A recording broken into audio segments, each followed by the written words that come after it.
I think George Lucas going to sue somebody.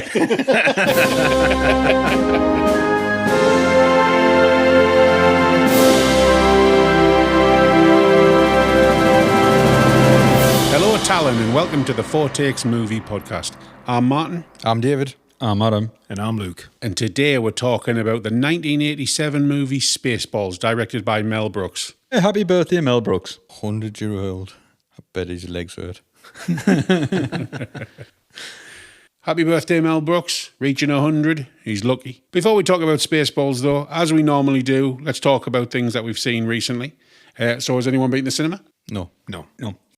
Well, I have, as per usual. I think I've seen about 3 or 4 things in the cinema since the last time, but the 2 most recent would be Supergirl and Toy Story 5. Oh, how did you find Supergirl? It's not as bad as what people are making out. People are really dumping on this movie online. It's fine, but it's forgettable. Simple as that. Yeah. It's okay for a couple of hours. The only problem I had with the movie personally is that I didn't really think much of the character of Supergirl. She started off as a bit of an arsehole and she ended as a bit of an arsehole. But the the people in it are fine in regards to their performances. What a review that is. I didn't think much of it. The main character's an arsehole at the beginning and she finishes the program and at the end of the film she's an arsehole. She's had a little bit of growth, but she's still an arsehole. But that's fine. The main thing I didn't like about the movie is that the way it kind of looked everything was dull and drab and brown. Was it like DC sort of colours, or was it? No, but the problem is that the last Superman movie was as colourful as out. Yeah, Superman is not Batman. Batman's meant to be all dark and stuff. Well, actually, even that's not supposed to be like that, but it's more grounded than what Superman is. Superman is meant to be all bright and colourful. So if you think the Christopher Reeves movies, for many people, the pinnacle of the Superman movies, they're always really colourful, always bright. Mm-hmm. So Supergirl's meant to be exactly the same. The Supergirl they made in the 80s. Yeah, with Helen Slater as Supergirl. Helen Slater, who is the best Supergirl. She was lovely, yeah. Ever. Cheesy movie, but I look back at it fondly now. Yeah, Peter O'Toole was great in that. Yeah, Peter O'Toole's in it. Faye Dunaway is the villain as well. Great cast with that spinning ball thing in her hand. That was right. Don't even know what that was. Can't remember. I'll have to watch it again. But yeah, it's fine. It's passable, but it's forgettable. It's as simple as that. Toy Story 5, though, solid movie. More focuses on Jessie's story rather than the other two. It kind of turns Buzz and Woody into like kind of side characters. I don't mind that. I feel they've had their time. So for it to focus on Jessie, I don't know. It was a kind of bit of a refreshing. Yeah, and it was sort of like back on form. They're all good movies. Even 4, which is kind of like the weakest of it. This is better than 4, but still probably on line with the second one. Third one's the best. Third one's amazing. What was the third one again? It's the one when they end up at the dump at the end with that pink arsehole bear, Lotso. Oh, yes, sir. Did you hear what Chris Rock said about Eddie Murphy in Shrek? No. He goes, Eddie Murphy made so much money off Shrek. He goes, it's unbelievable, he says. And they're always asking him to do more Shrek movies. And he's always like, no, I'm not doing it. Not interested, not doing it. And he goes, he made so much money, right? He built a recording studio in his basement. So when he has to record for Shrek, he just walks downstairs to the basement, does that all in his house, and then goes back upstairs. And he says, and he still won't do it. He says, Chris Rock says they asked him about 3 or 4 times, going, hey, we can't get Eddie Murphy to make this new Shrek film. He says, do you want to do it? And he says, the money was crazy. He says, and just before I was about to sign on to be Donkey instead of him, he decided to go down to the basement and record his lines.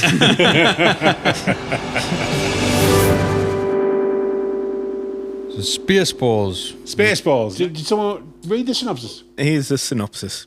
In a galaxy far, far away, the incredibly foolish leaders of planet Spaceball have squandered their entire atmosphere. Desperate for fresh air, the tyrannical President Scroob, Mel Brooks, and the diminutive, oversized helmet-wearing Dark Helmet, Rick Moranis, hatch a devious plot to kidnap Princess Vespa, Daphne Zuniga, and steal their air supply from the peaceful home planet Druidia. Now, it's up to the mercenary rogue Lone Star, Bill Pullman, and his faithful half-man, half-dog sidekick, Barf, John Candy, to save the day. Flying their beat-up Winnebago spaceship, this unlikely duo must rescue the princess, master the mystical power of the Schwartz, and stop a colossal transforming space vacuum before the universe is completely sucked dry. Packed with breakneck fourth-wall breaks, unforgettable gags, and relentless movie merchandising, Mel Brooks' legendary sci-fi parody remains a classic that beams dynamic comedy straight into your living room. So Spaceballs, one of the greatest comedies. It's just a homage, I think, to every other sci-fi film going when it was made. It's a parody. Parody, yeah, it's a parody. I think there's some great hat tilts to, There's plenty of hat tilts to your old sci-fi. Yeah, more obviously it's parodying Star Wars. Star the Wars, most. But there's Alien. But there's a whole John Hurt from Alien, the chestbuster scene, is in the not movie at the again. end. Yeah. But controversial take. I know you said it's a great comedy. It's fine. The thing was, I was reading an interview that he did, and he said that they needed everything to look authentic, like really high budget. So at the time, 1987, they were like, oh, we're going to throw loads of cash at making it look really, really good, which they did. I think they did. And he goes, if it looks really good, but then we have like dark helmet turnout, he's got a huge helmet, like that makes the comedy work better. I'd read that Industrial Light and Magic did the special effects. They did. So a large portion of the budget for Spaceballs was given to George Lucas so he could make it look as good. So it was LucasArts who did all the editing to the movie and all that kind of stuff. I bet there was something probably hidden in that with But like, they had to make an agreement with George Lucas about doing it.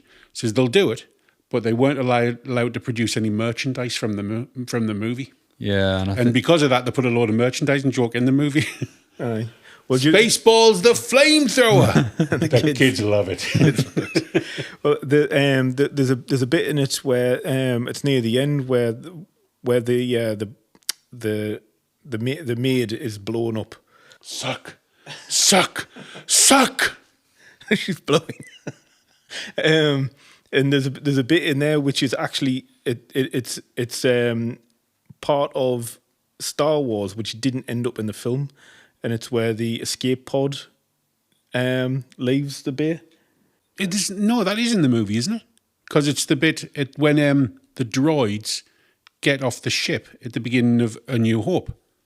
Mm-hmm. It's like that's actually that was shot for Star Wars. Is that just a different shot they didn't use? Yeah, it was like a different shot that they didn't use. Aye, but that's the shot that sticks out because it looks so good. Yeah. Like Rick Moranis saved that movie. Like, was all the best scenes are all the ones where they're on Darth Helmet's ship, or when What is the name of that ship? it's Ian Adams' is notes. Is it Spaceballs 1 or something? Baseball 1, I think. We break for nobody. And It's like at the beginning when it comes past and it just keeps going and going and going. actually, so Mel Brooks scenes as well when he's in space as the president, he's really good as well. But to be honest, I think the worst people are John Candy, because he's just not. John Candy's just not funny because he's just there's no which is lines like a weird thing to say because he. But the best thing about John Candy is John Candy, and he's playing like such a. I think character. his character that he had was trying to parody Chewbacca, and he didn't have much range, so he couldn't really do a lot. But he spoke English. Do you know what I mean? So it's not as if to say you couldn't understand him. But if you think about it, Chewbacca doesn't have any range in Star Wars. It might be the reason why. I don't think it's that deep. I just don't think the film's as funny as people make it out to be. Like Bill Pullman's not very good. Well, Bill Pullman was not the original person they had in mind for this. They'd approached, apparently, Tom Hanks and Tom Cruise. And James Caan. James James Caan didn't do it because he was getting over addiction. The studio wouldn't have him because they said it would cost too much to insure if But Bill Pullman's. he had a problem. I'm on trying to set. think. I've never seen him in anything good. He's not a good actor. Independence Day, I think Well, that's yeah. good. Oh, I don't. He's in a David Lynch movie called The Lost Highway. That's quite good. I don't think he's a very good I've actor. not seen that. I've never seen him and went, oh, well, he's really good. How he's made a living as an actor is unbelievable. I think he's in a movie called... Everything he does, it just seems so Well, he was forced. He was cast in this because he was like supposed to be the everyman, like the Is that every man can't act? Said he was just supposed to be like this, like vanilla type character. I mean, even Mark Hamill was a better actor than him, and that was Star Wars Mark Hamill's first film. I don't know. Possibly, I'm not sure. But that was like 10 years before this movie. What was it? First Star Wars was 1977. This was 1987. Right. So, I mean, Mark Hamill will be well established now.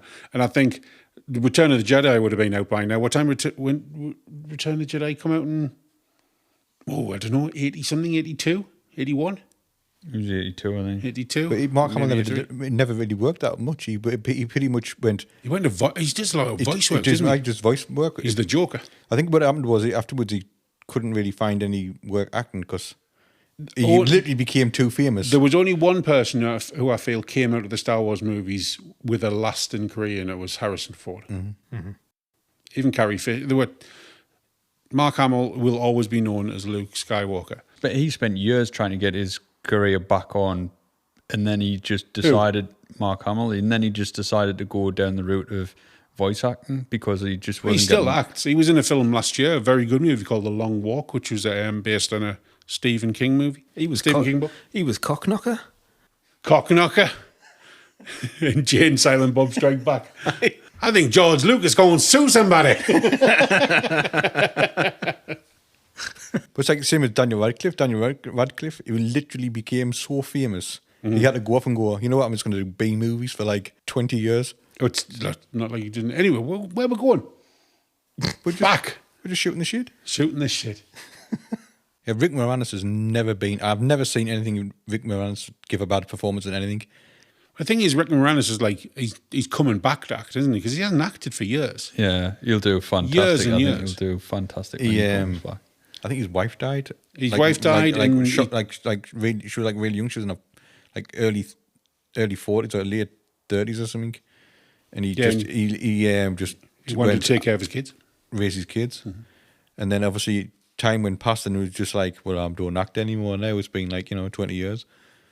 He did an advert for Ryan Reynolds for his mobile phone company, and I think that's literally what got him back into sort of going, yeah, you know what, I might dip my toe back in it again. the kids are growing up. Yeah, wasn't he attacked in the street? He was. Everybody went off it. He was knocked out. He was just walking down the street, and someone just randomly sucker punched him.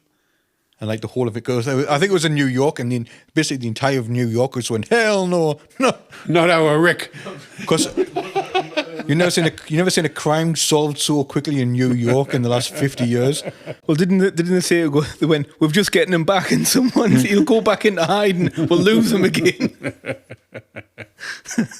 Well, do you know, I was thinking about this. You had your controversial opinion earlier on, Martin, and you said about the film just being kind of okay. And I think at the time when that came out, there'll have been nothing like it, and nothing parodying. Jesus Christ, the editing for this is going to be insane. It always is, David. Parodying. And at the time, there'll have been nothing parodying. Taking the piss. There'll have been not a film like it, which critiqued other films like it. Parodied. So there won't have been a film like it that parodied Star Wars or any other science fiction. So in that sense, it was actually quite fresh back in the day. And I think with hindsight, because we've had all the scary movie films, we've had all the Naked Gun films, we've had Hot Shots and all that, and and I think all those films did it better than this did, even though for the time the production values were high. Yeah. They had Industrial Light and Magic doing all their bits, and they got the green light off George Lucas, so they had carte blanche with what they could do. But I think it's because so much time's trundled on, and there's been so many good parody films done in between. Then it's kind of just meh. It's Rick Moranis, man. Rick Moranis is a genius. He is, but I still don't think he's not as funny as Leslie Nielsen in half the films that he's done for the Naked You Gun. take that back. Leslie Nielsen is world class comedy because it's not comedy. Because he was a serious actor. He was a serious actor, and he plays comedy serious. That's why it works, because he doesn't laugh. he can say the most funny things, but act like it is dead serious. I like Rick Moranis for that in this, what's his name? You know what I mean? And it's like... He's an asshole. He's an asshole, sir, yeah. And he's like, oh my God. Major asshole. What's his name? Major asshole. Related to you? Or family? Is his cousin? Something like that. I'm surrounded by assholes. Well, Rick Moranis basically makes his own comedy out of it because there's very little. It's just not funny. I mean, there's not a lot of things that. I mean, there's a couple of good gags in there. I think he carries... Like the beach combing and stuff like comb the desert and stuff But like that's that. Rick Moranis as well, really, in that scene. It's like, it's break the fourth wall as well, isn't it? It's like, what are we watching? Well, we're riding our back, sir. And it's like, what, this is now? You know what I mean? It's like, yeah, this is now. We're watching us. Watching us. Yeah.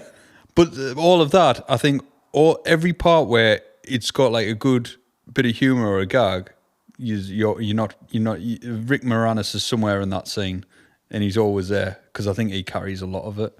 Mm-hmm. And I think Bill Pullman, I find it difficult to watch him. He's so bad because he's not very. He's so bad. He is not very. I'm a prince. I'm a god. God's a god for an honest prince.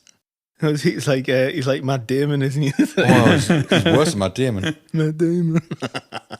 Well, I think when this new film comes out, I reckon this new film will be really, really, really good because it's got 40 years worth of material to mine from with all the parodying that I can do. I don't think it will. It's still got to exist in the same universe. No. They've got to have Jar Jar Binks in it. That would be amazing. Well, no. but the like, if you think about all the Avatar films, they've got like all the Star Wars films that have come out since then. I think it'll be a lot more fresh. It's like the Marvel universe that they could delve into. They've got the same characters and the same cast coming back, and they'll be playing the same sort of parts. But not all of them. Adam, you're a Mel Brooks expert. What was the last film he did other than the one he's about to do? Because was it The Producers? Was that? It might have been The Producers. Yeah. I think the last film he directed before potentially the new Spaceballs, I don't even know if he's directing it, would have been Dracula. Dead and loving it. I think that's his less proper work because the last writing credit he had after that, for film, was The Producers, and that was like just basically reworking old. But that was an original, like an old movie, wasn't that it? Was Leslie Nielsen, Dracula Dead and Loving It, wasn't it? Was that? Yeah, that's right. Come to me, Mina. He did some work on Get Smart. Oh, that's is that the one with Steve Carell? That's a great film, that. That's quite funny, yeah. I think the other stuff he does as well, like Young Frankenstein. Gene Wilder and... I mean, there's... Putting on the red. But that's his funniest movie, in my opinion. That was Young hilarious. Frankenstein. Yeah. I mean, Blazing Saddles is funny. The first time I saw them do Putting on the Ritz with Frankenstein, I honestly stopped breathing. Do you know when you laugh so hard and you just see blackness coming in and your peripheral start getting tunnel vision because you're getting lack of oxygen? Mm-hmm. You're laughing that hard. That's what happened to me when I first saw Putting on the Ritz. One of the funniest things I've ever seen. So let's do a brief overview of Spaceballs. So movie starts with Spaceballs 1 ploughing through the universe in a ridiculously prolonged over-the-head shot, parodying, there's the word, mate, Star Wars A New Hope, the first scene in that. We then are introduced to Dark Helmet and a bunch of arseholes who you're introduced to later. You then go to planet Duridia, and some princess doesn't want to get married, so she buggers off in a space Mercedes with Joan Rivers, and then she gets kidnapped. Oh, she's about to be kidnapped. And then Lone Star and his Winnebago shows up and nabs her from the jaws of capture. They're doing the job because they owe Pizza the Hut some money. Pizza the Hut, they owe him 1 million space credits or something like that. It's basically Star Wars. It's basically Star Wars, which is basically Dune. Never mind. They then get away from Spaceball 1 and land and crash on it. Do they crash on a planet, a desert planet? I think they do crash. They crash on a desert planet. Spaceballs 1 pursues them. They then encounter Yogurt. The wise, calm, and spiritual Yogurt. Yogurt and his merchandise shop and all the seven dwarfs or whatever they are. Ding ding. Them things. Yeah. Whatever they are. Yeah, and Yogurt offers him his ring. And Lone Star takes it. They then shoot off because Spaceballs 1 is about to nick the air from planet Druidia. They get up there, thwart those plans, movie over. Oh, but Lone Star is actually an honest-to-goodness prince. So he goes back and knocks off the princess. End of the movie. Yeah, I love the way he's dressed like a complete bum the entire film. Finds out he's a prince, slams the handbrake, literally slams the handbrake on the Winnebago, and when he turns up, he's like wearing all these prince clothes. We're just in the back. He's probably just reworked some of her luggage. And then they go out for breakfast at a diner with John Hurt. That's right. That happens before they find out he's a prince. Yeah. I thought Yeah. it also would have happened afterwards. No, because he's returned the princess, but he didn't take the money. He only took enough for a full tank of gas and some other shit. Oh, yeah. Some tolls and lunch. Yeah. Where they go at the diner, you can actually see the Millennium Falcon parked. Yeah. It is actually on there. So it's a little bit of a homage to Star Wars, obviously, because it makes you wonder if George Lucas did a lot of the artwork, whether he just Well, he went... did. We said at the beginning he did the special effects. Yeah, he did. LucasArts did all that. But it makes you wonder if he just went, I just throw my little ship over there. Do you know what I mean? He might have. Aye. But yeah, it's all right. It's just all right. People rave about it. It's just all right. I think it's you're right in saying it's just all right, and I think the reason for that is because there's only a few characters that carry it. If there was more characters carrying like different parts and different scenes, it would feel like a really, really, really strong contender for like a good comedy, like all the way through. But I think I do get it. But I do agree with you, because if you look at like Young Frankenstein, which is another Mel Brooks movie, some good performances in there. There's no real, I mean, they're all over the top, they're all hammy, they're all there for comedic effect, but they all work. Yeah. Whereas I feel with Spaceballs, there's a lot of boring characters in it. yeah, well, like the robots. Well, not even, Joan Rivers was well, just... she's not even in the suit. Obviously, she's just a voice and there's another person in the suit. But I mean, it's not to say that their presence there wasn't valued in the film. It's just it was hard. They didn't have. Yeah, they were there as a bit of a butt joke, weren't they? You know what I mean? Yeah, it was just a name to have in the titles.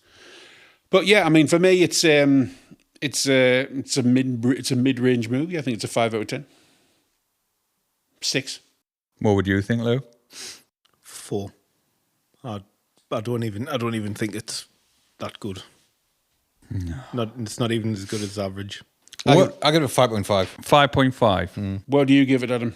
I'm gonna say a good 7. But I do think that I want to hear from everybody around the room what their favourite scene is. Okay, I'm going first then. So my favourite scene, it's the plaid scene. Ludicrous speed. Yeah. So iconic that there's a Tesla named after it. Tesla plaid. Yeah, because the Teslas all had ludicrous speed. So when you put the car like in like this like ludicrous mode, right, you used to get like this like the Starfield animation on the center console, and then when they released like the new one, they did it plaid. So when you do it on plaid mode, you get the plaid design. Plaid comes up on the center console when you tag off. Because nothing's faster than plaid. And if you notice in the film, when they get overshot by you just see like a plaid trail go overhead. What's your favourite bit, David? I like it when Rick Moranis goes headlong into the dashboard and he gets his helmet bent. Ludicrous speed. Adam? I like it when they break the fourth wall and then they're looking at the monitor Is that when they're doing the watching the Spaceballs the movie in the movie? movie, and it's like, well, watch This is now. and he's trying to explain. What about then? That was then. What happened to it? We just missed it. When? Just now. That guy was great. I don't even know who he is. Yeah, because I think that it was just like total comedic, like back and forth. But I think that's one of my favorite parts of the film. Luke? I don't have a favourite part, but the bit which I did like was where the Spaceballs had caught the Lone Star, the princess, the droid, and Barf. And when they turned round, there were all the stunt doubles. It's like this old guy smoking a stogie, like dressed as the princess. And went, we've cut their stunt doubles. Do you know what I thought one of the best jokes in the movie was, and it was a stupid joke. It was like blink and you miss it kind of thing. Do you know the bit where he's there, they're testing out the transporter on the president, and he comes back and his arse is facing one way and his head's facing the other way. That's not the bit I found funny, because that was just stupid. And then they put him back, and then he walks from that room to the next room, and that's where he's getting transported to. The fact that it was just the next room, that was funny. Yeah, because he was going to go and they went, do you want us to use a transporter? Scotty transported me twice last night. It was wonderful. And then when you see Scotty, he's got like his little hat on and that. His little Scotty hat. Lock 1, lock 2, lock Lomond. Okay, so I think we're all in agreement. Apart from Adam. Adam likes it a bit more than the rest of us, but it's mid. Mid. I'll go with that. Cool. He's definitely doing some better stuff, but I think I'm hoping that this new one that comes out next year. Peak Mel Brooks is Young Frankenstein and Blazing Saddles. See, He No Evil. Who was that? Mel Brooks as well. See No Evil, He No Evil. Was that not? That's Gene Wilder and Richard Pryor in it. Yeah. We've got to go down that rabbit hole as well, by the way. We'll do a stir crazy, I think, at one point. Talking about comedies, what is the funniest comedy that you think you've seen? Okay, so I don't know if it's the funniest movie ever, but I remember going to see this movie in the cinema, just laughing for most of the time. It was Clerks 2. Oh, yeah. So Clerks 1 is a black and white movie, and it's a Kevin Smith movie. Apparently, Jay and Silent Bob. Apparently, they shot that in black and white because they couldn't afford the colour film, and that was one of the guys turned around and goes, "Would you shoot it in black and white?" He goes, "And that'll stop you getting," because it was the fluorescent lights were causing a problem on the colour film in the shops where they were. So they were like everything turned out green. Yeah, 'cause it was so a they real- basically it was a just real turned around. shop, wasn't Yeah. So I was listening to him talk about it. He says, we got rid of it and we just thought it'd be cheaper and turned out really good hit for them. The problem with comedies is each time you watch it, you get diminishing returns. One of the funniest things I'd ever seen was the very first time I watched the first Rush Hour, because I knew nothing about it. I just went, "Oh, what's this?" and I just bought it. I remember watching that in your house. And honestly, the first time I saw that, I was just like, I was crying. I laughed. It was so funny. Oh, it was good. But every time you watch it since then, it gets less and less funny. Because you know what? You know all the jokes, yeah. You know all the jokes, you know all the beats. That's the problem with comedies. Yeah, you know everything that's coming. Yeah, It's only magic that first time you watch it. I mean, you've got to be a complete moron to be laughing at the same joke 50 years later. Well, I mean, do you not think sometimes as well when you think about something that you really enjoyed as a kid, and then you go and show somebody else it and go, "Oh, you're gonna love this," and you sit down and watch it and you go, "Actually, this is not as good as I remember." And now I'm a little bit embarrassed to have made such a big deal about it. I've got a big movie collection. That's one what you got to say there, man. And I've got loads of movies from the 80s that I kind of grew up on. And like, I do go back to them occasionally and I go to myself, "Oh, I love this movie." And I watch it and I'm like, "Oh, yeah, tell I wasn't seasoned back then." Like, because like, I can appreciate them, but like, they're not as good as what I thought they were. The action movies, I love the action movies from the 80s. Movies in the 80s are fantastic. But like, there's one particular film which is just, I'd still like it, but it's terrible. But when I watched it back in the day, it was great. One of the best movies I'd ever seen. It was a film called Free Jack. And it was basically Emilio Estevez, Rene Russo, and Mick Jagger. Oh, and Anthony Hopkins. And and Anthony Hopkins. Basically, the premise of this thing is that really, really rich people in the future can almost live forever. And what they've developed a technology that what they would do at a moment of a person's death in the past, they would snatch that body at the second before the death and then replace the mind of that person with the rich person's mind in the future. That's the premise. Now, I remember watching it. It's got loads of action scenes in it. It's a race car driver who's about to be killed in a fiery crash, and just at the moment of his death, he gets whipped to the future. Action ensues, and I watched it not long ago again, and it's crappily acted. it's like, oh, I loved it back in the day, but like, it's a rough watch. But I'm still fond of it. Aye. I'm still fond of it. And Mick Jagger, why? He's having fun, but he cannot act. What about you, David? Have you got like any favourite comedies or crushing disappointments? No. No, everything's good, is it? Everything's good over here. I tell you what, do you know what we watched with the bands the other day, which I was surprised I enjoyed, was that the 80s He-Man, Masters of the Universe. Mm-hmm. I hadn't bought that on Apple TV the other day and showed it to all the kids. With Dolph Lundgren. Dolph Lundgren, and, Yeah. they loved it. I bought He-Man under the pretense, obviously, that the kids will eventually see the new version that comes out. And I thought, I really want them to see the 80s version where, some of that sort of story started. Because it's got some really good actors Tom in. Paris in it. And it's got Tom Paris in. It's Yeah. got the guy out of Mrs. Strickland. Mrs. Strickland. Slacker! Aye. Yeah, the guy who plays Skeletor, what's he called? Frank Langella. He said that was his favourite role, that. That mask got used again in another film, I think. I read about it. What, Honey, I Shrunk the Kids? Where the hell did they? I don't know. Where the hell did they reuse that mask? I can't remember where exactly they reused the mask, but they definitely reused that mask. I think it might have been in one of the Star Trek Next Generations where they had to use it for makeup or something. They added more to it. Anyway, I would say my favourite comedy film is Trading Places. It keeps you giggling all the way through. And Friday. Friday with Ice Cube and Chris Tucker. Yeah. That's a solid movie, aye. Break yourself, fool! And the reason I like that is obviously Chris Tucker's delivery is just on point. It's absolutely... I'm sure he got the gig for the Fifth Element off the back of that film. Just for the screaming. Yeah. highly possibly. I think my favourite comedy of all time is probably Something About Mary. No. My favourite bit in that is where Ben Stiller goes to Cameron Diaz's house. Frank and Beans. Now, whether this is Frank and Beans, there's that bit. But how the hell did you get the beans about the Frank? It's when he knocks on the door, and is it Keith David opens the door?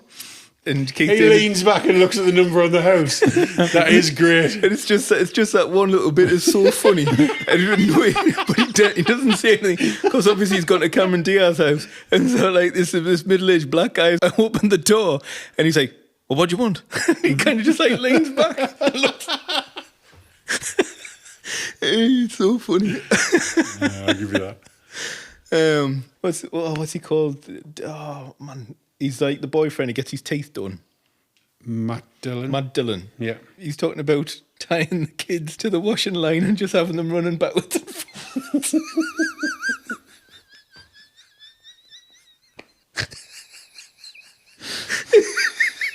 Oh, Jesus, Lou. I'll tell you which is funny. You know, the Way Are the Millers? Oh, yeah, that was good, that one. Is that the one with Jennifer Aniston? Yeah. Oh, right, where they go across the border. Aye. Aye. And then is it the way- Jason Sudeikis? What's the kid called? Will Poulter. Will Poulter. with a spider. And it's just like, that was one of the funniest things I've ever seen in my entire life. Why did he get bit? He got bit. I've seen it in ages. I'll have to watch it. Oh, that was funny. That is likely one of those things where I stop breathing. I might have a medical condition. You may do, mate. Like something so funny. It's called wake apnea. I keep passing out when I laugh.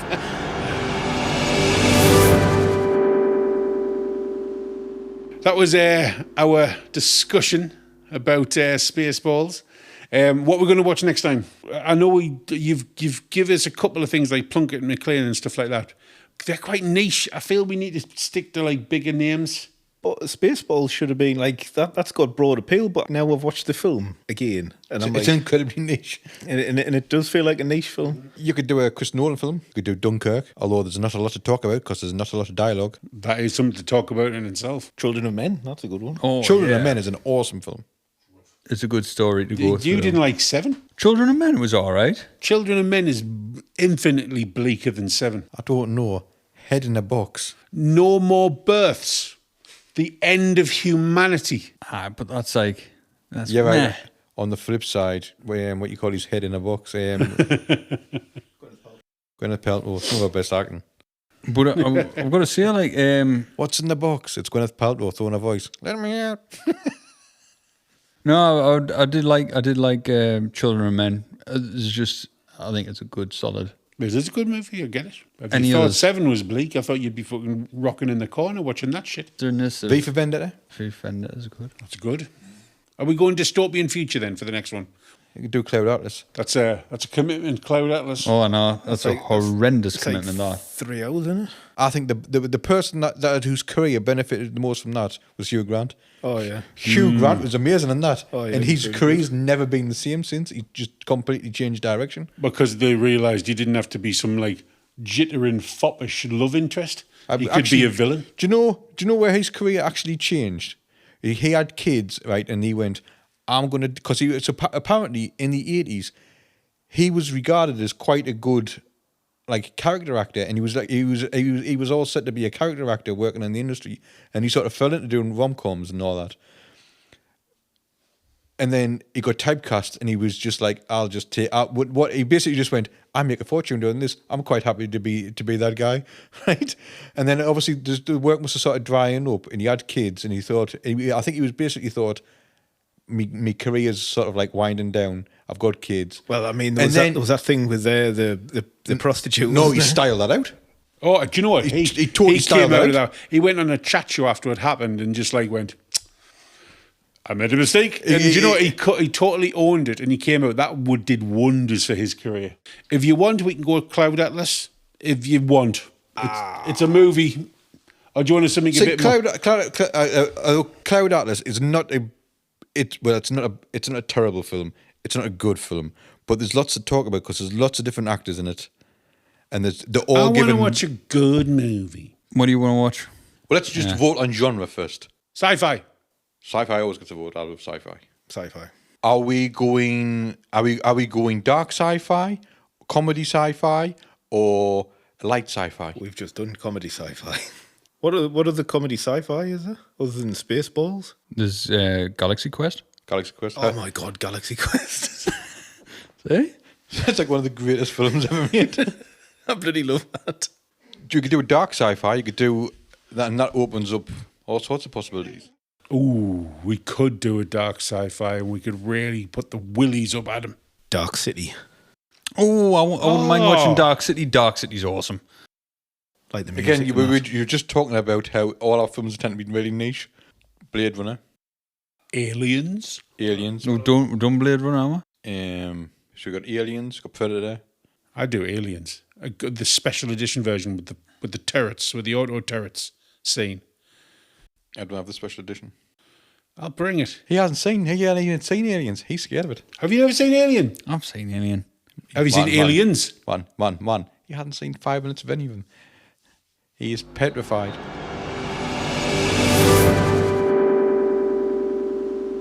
So next time, we're going to be watching the movie Aliens. And I'm going to be watching Adam cry. We're going to all go to Luke's house because he's got a new speaker set up, and we're going to see what it's like. It should be good. It should be. Adam will shit. I promise you, it's not as horror orientated as the first movie. It's more action orientated. It doesn't bother me as much. It's just... We can leave the lights on if you want, Adam. I'm just kidding. Don't turn the lights off. Thanks for listening to the Four Takes Movie Podcast. I've been Martin. I am David. I'm still Adam. And I'm Luke. And don't forget to like and subscribe wherever you listen to your podcasts. See ya. Peace out. Bye. Bye.